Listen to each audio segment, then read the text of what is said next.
शिवनामावल्यष्टकम्।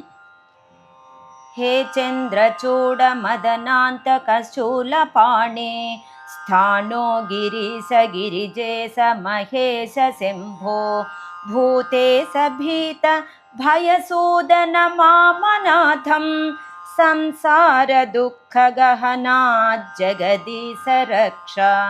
हे पार्वती हृदयवल्लभ चन्द्रमौळे भूताधिप प्रमथनाथ गिरीश चापा।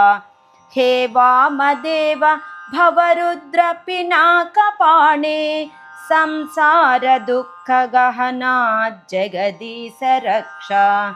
हे नीलकण्ठ वृषभध्वज पञ्चवक्त्र लोकेश शेषवलय प्रमथेश शर्वा। हे धूर्जटे पशुपते गिरिजापते मां संसारदुःखगहनात् जगदीश रक्ष। हे विश्वनाथ शिवशङ्कर देवदेव गङ्गाधर प्रमथनायक नन्दिकेश बाणेश्वरान्धकरिपो हरलोकनाथ संसारदुःखगहनात् जगदीश रक्ष।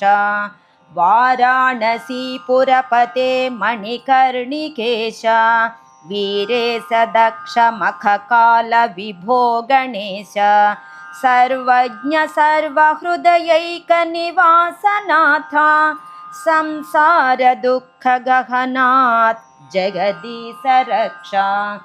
श्रीमन्महेश्वर कृपामय हे दयाळो हे व्योमकेश शितिकण्ठ गणाधिनाथ भस्माङ्गराग नृकपाल कपालमाला संसारदुःखगहनात् जगदीश रक्ष। कैलासशैलविनिवास वृषाकपेहे मृत्युञ्जय त्रिनयन त्रिजगन्निवास नारायण प्रिय मदापह शक्तिनाथ संसारदुःखगहनात् जगदीश रक्ष। विश्वेश विश्वभवनाशक विश्वरूप विश्वात्मक त्रिभुवनैक गुणाभिवेश। हे विश्वबन्धु करुणामय दीनबन्धो संसारदुःखगहनात् जगदीश रक्ष। गौरीविलास भवनाय महेश्वराय पञ्चाननाय शरणागत कल्पकाय शर्वाय सर्वजगतामधिपाय तस्मै दारिद्र्यदुःखदहनाय नमः शिवाय।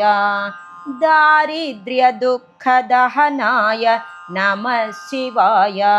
दारिद्र्यदुःखदहनाय नमः शिवाय।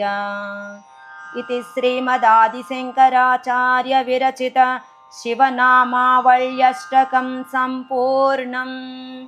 हरिः ओम्।